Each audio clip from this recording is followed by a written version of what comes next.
So you have a debt snowball spreadsheet or a debt avalanche spreadsheet, and now you've got questions. One of the main things I do on this YouTube channel is I help people make either a debt snowball or debt avalanche spreadsheet to help repay their debt way faster than just making the minimum payments. I've gotten hundreds of questions on my debt snowball and debt avalanche tutorials. In this video, I'm going to take the top 3 questions I get about debt snowball and debt avalanche spreadsheets, and I'm going to show you the answers to those questions by demonstrating how to answer those questions using a debt snowball and debt avalanche spreadsheet so you can see the answer with your own eyes and then replicate that process if you have these same questions with your debt snowball spreadsheet. The number one question I get about debt snowball and debt avalanche spreadsheets is, how do I make extra payments? Like, where do I put the extra payment on the actual spreadsheet? Right here, we're going to look at a debt snowball spreadsheet I made for a client, and you can see their debts all along the top. And we're just going to go to this first one. This is a student loan debt, and the minimum payment is $106.99. If this person wants to increase that payment or make extra payments, they're going to come here to their spreadsheet and they're going to change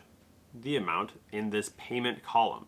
So if your debt snowball spreadsheet doesn't look like mine, you might do it a bit differently. But if you've downloaded the free debt snowball spreadsheet that I provided in the link in the description, or you have made one of these your own using one of my other tutorial videos, this is how you do it. If this person wants to pay, let's say, $200 extra on top of this $106.99, and we'll say it is April of 2025, right when they started, all they're going to do is just change this payment column.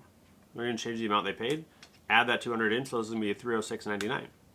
And the spreadsheet is going to automatically adjust the rest of the spreadsheet with that payment amount. You can see that this is getting paid off now 2 months faster just by doing that one extra payment of $200. If in July they have another $100, they can do the same thing. In this payment column, you're just going to add that $100 in, making that payment $206.99 instead of $106. And you can see the spreadsheet will automatically correct that. So adding in extra payments to your debt snowball spreadsheet is really, really simple and highly encouraged because it will get you out of debt faster. The second major question I get is from people who have credit cards as part of their debt snowball or debt avalanche spreadsheet. And the question is somewhere along the lines of, great, I understand that I'm supposed to pay this off as fast as possible. What if I need to use a credit card and then my debt increases on that? It's a great question. And I'm going to show you how to do that. So we're going to take this US bank credit card right here, and the amount being paid every month is $181.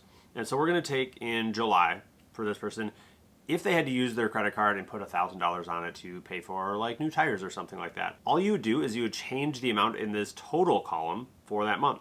So if I'm looking at my credit card statement, I can see that instead of $55.51, it is $65.51. I'm going to type that in. I'm going to type in $65.51. So in July of 2025, this person added $1,000 to their debt, and you can see that that automatically adjusted everything all the way down for this US bank credit card.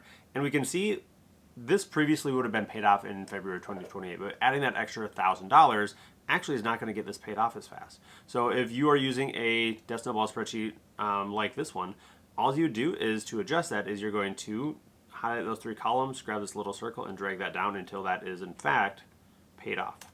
And then you'd follow the same strategy you did before, which is adding this minimum payment to the credit card or the next lowest debt, which is going to be right here. Because you didn't pay that debt off when you originally had it scheduled to, you are going to have to make some adjustments to the other debts in your debt snowball spreadsheet or debt avalanche. For example, this $673.44 is not going to go over to the next debt as fast as it did before, and so you're going to have to make some adjustments in that next debt. I'm going to do some little calculations. The third question I get has to do with interest rates. And the question is, I have a credit card that has a 0% interest rate for a year or for 2 years. How do I put that in the spreadsheet? And then what do I do once the interest rate goes up? So to answer that, I've got this debt snowball spreadsheet here, and we can see that this debt here, this Good Leap, I'm guessing that's a credit card. This is a 0% interest to start off. And so let's imagine that this is a 0% interest for about a year. So in April of 2026, this is going to go up to 24%.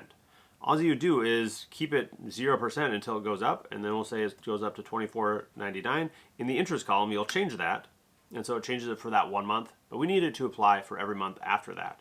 And so after I click this cell here, and it's kind of highlighted, I'm going to take this little blue circle and drag it down until I get to the end of this debt.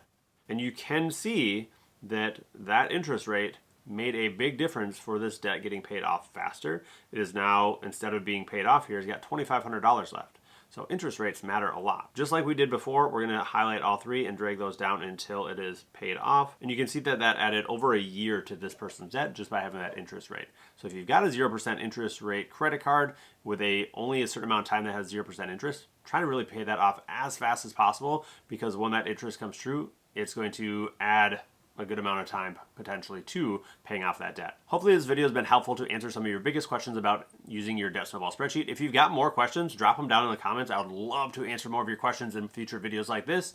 And if you still don't have a functioning Debt Snowball spreadsheet, you can grab that free download in the description down below, or you can sign up for a customized Debt Snowball spreadsheet. Link is in the description for that too, and I'll just make a Debt Snowball spreadsheet for you. And then for all of my DIY people out there, I do have several tutorial videos on how to make a Debt Snowball spreadsheet from scratch, so you're going to want to tune in and watch one of those.